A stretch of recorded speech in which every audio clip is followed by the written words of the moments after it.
اللهم صلي وسلم وبارك على سيدنا محمد. اخواتي واصحابي في الله، عاملين ايه؟ يا رب دايما بخير وعلى خير، ويجعل ايامكم وحياتكم ان شاء الله كلها خير وسعاده باذن الله.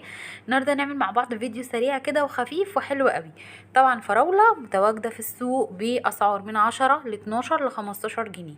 طبعا حلوه جدا جدا. الفراوله البلدي اللي هي بتبقى الصغيره دي اللي انتوا شايفينها. الفراوله بقى بتاعت الفكهاني دي اللي بتبقى مع الفلاحين، الصغيره دي اللي هي بتبقى مع الفلاحين. الفراوله الكبيره بقى دي قوي اللي عارفينها بتبقى بتاعه الفكهانيه، هم اللي بيبقوا عندهم الفراوله الكبيره. عايزه اجيب لكم واحده كبيره بتبقى ساعات اكبر من دي كمان. تمام.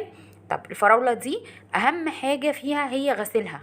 ده اهم من اي حاجه خالص. انا هنا بوريها لكم، بصوا بسم الله ما شاء الله اللهم بارك، حلوه قوي. طبعا ايديا بصوا كلها رمله وكلها بقت طينه. اهم حاجه غسيلها. لازم يا جماعة تتحط في مية، لاني بينزل منها رملة رفيعة جدا جدا. يعني ما ينفعش ان انا اشطفها كده بسرعة واقول لا خلاص، لا.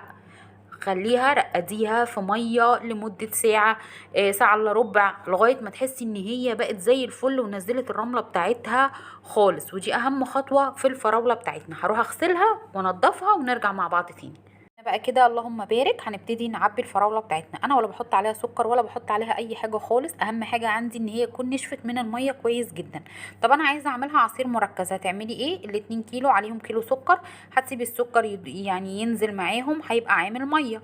طيب خلاص، بعد ما يعمل ميه هتاخدي الفراوله بالميه السكر بتاعتك دي وتقومي ضرباها في الخلاط. تقومي حاطه حله على النار وتقومي حاطه فيها العصير بتاعك ده. يغلي غلوه كده هتشيلي الريم من على الوش، يغلي غلوه تقومي طافيه عليه، بقى معاكي عصير مركز. تعبيه في الازايز بتاعتك الازاز وتاخدي ربع كوبايه وتزودي ميه، هيبقى معاكي هو ده عصير الفراوله المركز او بتاع المصانع زي ما بنقوله.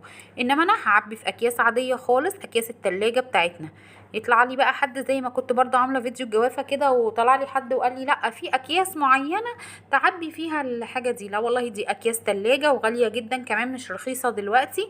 وهي دي اللي احنا بنعبي فيها طول عمرنا، ولا بيحصل اي حاجه خالص نهائيا. هنعبي بس الفراوله بتاعتنا ونرجع مع بعض تاني. كده انا عبيت الفراولة على 3 اكياس. كل واحد طبعا يعبي زي ما هو عايز، ممكن تعبيهم على 4، ممكن تعبيهم على 5. انا بضرب ساعات مع الفراولة الموز، ساعات بضربها باللبن. والاهم من كل دوت بقى مع العناب، بتبقى تحفة، بتوديكي في حتة تانية خالص. تمام. فما بحطش عليها ولا سكر ولا ليمون ولا اي حاجة، والليمون بالذات عشان لو جيتي تضربيها بعد ما عصرتي عليها يعني كده وهي في الكيس ليمونية زي الناس ما بتعمل يعني، وتيجي تضربيها باللبن، هتحسي الطعم متغير خالص ورايح منك في حتة تانية خالص، فمش هيبقى طعمها حلو يعني بمعنى الأصح. بضربها زي ما قلت لكم موز لبن، ساعات بحط جوافه وبرتقان وفراوله، عصير كوكتيل بيبقى حلو قوي.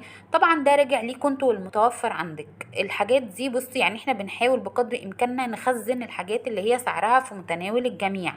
زي البرتقان طبعا سعره في متناول الجميع. زي الفراوله سعرها برضو من 10 جنيه زي ما قلت لكم، و12 و15.